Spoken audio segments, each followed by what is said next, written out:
Dans cette vidéo de physique, nous allons étudier le mouvement uniformément accéléré. Nous allons étudier la trajectoire d'un objet lancé d'une certaine hauteur h, dépendant seulement de l'accélération de la pesanteur g, de la norme de sa vitesse initiale v0 et de l'angle d'inclinaison alpha par rapport à l'horizontale avec lequel il est projeté. On note la norme du vecteur vitesse initiale v0 comme ceci. Ensuite, aussi, on admet que les composantes euh, du vecteur OM, les composantes cartésiennes, donc de la position du vecteur OM, s'écrivent donc selon l'axe, selon x, on a V0 cos alpha t, et selon z, on a moins demi de gt carré plus V0 sin alpha t plus h. Et notre but, donc ça va être d'exprimer dans un premier temps z en fonction de x, puis de trouver les composantes du vecteur vitesse, et enfin les composantes du vecteur accélération. Donc, euh, pour commencer, donc la question 1, on nous est demandé d'exprimer z en fonction de x. Donc, pour faire ça, eh bien, je peux par exemple, dans la première équation, donc x de t égale v0 cos alpha t, je peux isoler t pour écrire t en fonction de x. Donc ça me donne du x sur v0 cos alpha. Et grâce à cette nouvelle égalité, on peut en déduire que z donc de t,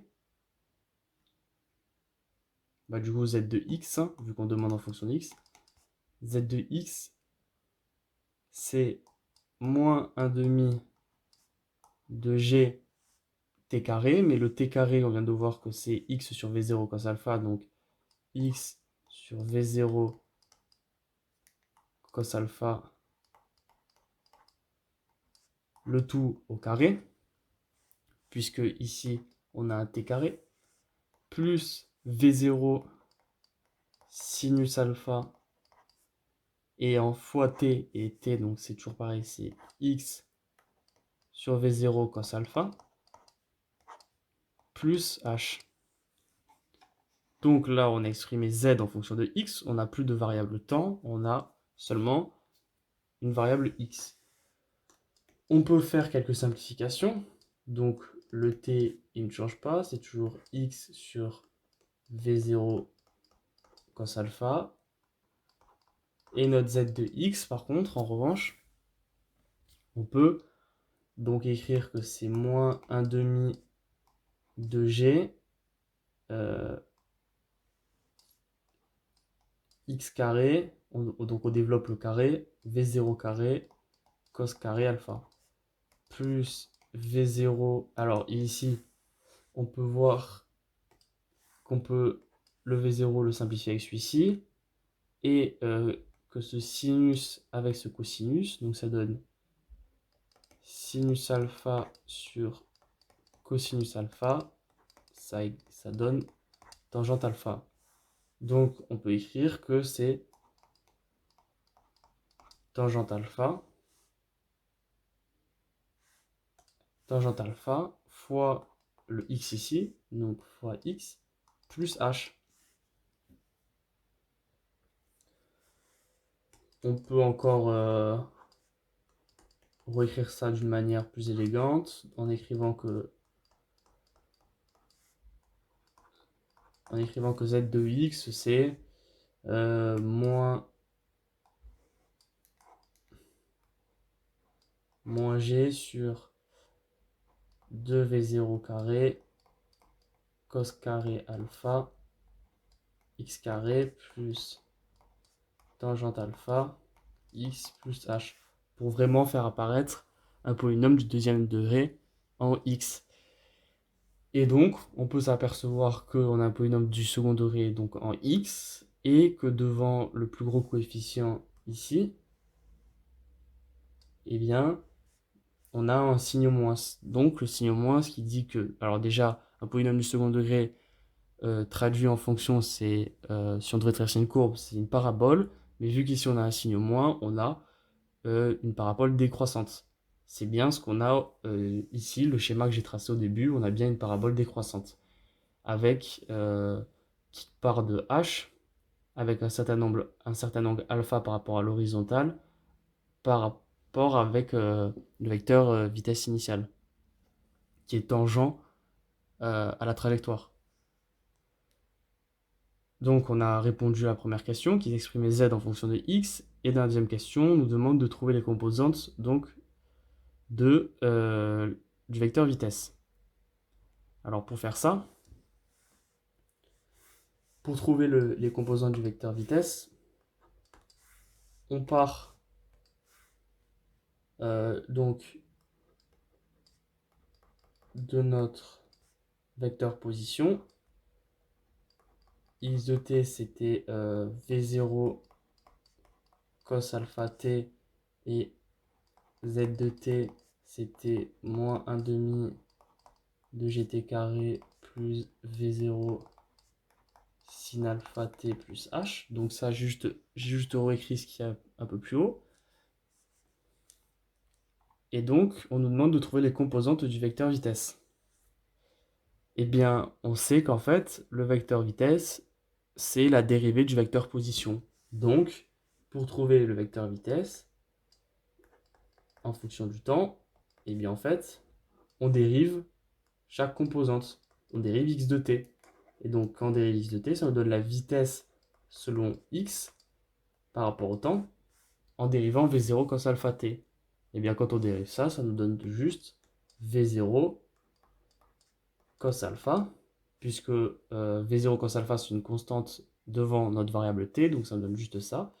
Et la vitesse selon l'axe z par rapport au temps, ça nous donne du donc moins demi gt carré. Quand on dérive ça, ça nous donne tout simplement du moins gt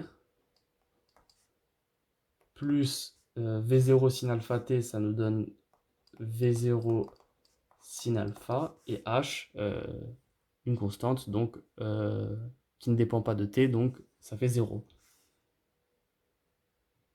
Donc on a obtenu le vecteur vitesse, comme on était demandé. Et dans la troisième question, on nous demande le vecteur accélération. Et bien pour trouver le vecteur accélération, c'est exactement la même chose que pour trouver le vecteur vitesse quand on a le vecteur position. C'est-à-dire que le vecteur accélération, c'est la dérivée du vecteur vitesse. Donc, eh bien en fait, on redérive le vecteur vitesse. Et quand on redérive le vecteur vitesse, on obtient l'accélération selon l'axe x qui nous donne en fait v0 cos alpha. Quand on dérive, ça fait 0. Et l'accélération selon z, quand on dérive ça, ça nous donne ça, ça nous donne 0, et ça nous donne moins g. Donc voilà, on a trouvé le vecteur vitesse, le vecteur accélération. Donc on a fini l'exercice. En résumé, pour exprimer z en fonction de x, il faut isoler t dans la première équation. Donc il faut isoler t dans la première équation, ici, pour pouvoir le remplacer dans la deuxième équation, pour qu'il n'y ait plus de t, mais qu'il n'y ait que des x. Ensuite, on fait les simplifications, on obtient finalement ceci. Puis, on nous demande de trouver les composantes du vecteur vitesse, et le vecteur vitesse, c'est la dérivée du vecteur position. Donc, en fait, on prend juste notre vecteur position et on le dérive selon t, pour l'axe x et pour l'axe z, pour la composante x et pour la composante z. On obtient ce système d'équations. Et enfin, on nous demande... pas du tout. On obtient ceci, pardon. Et enfin, pour obtenir les composantes du vecteur accélération, on redérive une deuxième fois le vecteur vitesse. Enfin, on redérive une deuxième fois le vecteur position, si on veut. le vecteur accélération, c'est la dérivée seconde du vecteur position. Et on obtient ceci. Donc en fait, on a vu que qu'en fait l'accélération, le vecteur accélération selon le temps, c'était la dérivée du vecteur vitesse. Ouais. C'est la dérivée du vecteur vitesse par rapport au temps. Et c'est elle-même et la dérivée du vecteur vitesse par rapport au temps. Non. La dérivée du vecteur vitesse par rapport au temps, c'est l'accélération. Et la dérivée du vecteur position par rapport au temps, c'est la vitesse. Donc en clair, on peut synthétiser ça dans la forme que la dérivée seconde du vecteur position par rapport au temps, elle est égale au vecteur accélération. Et voilà. Merci.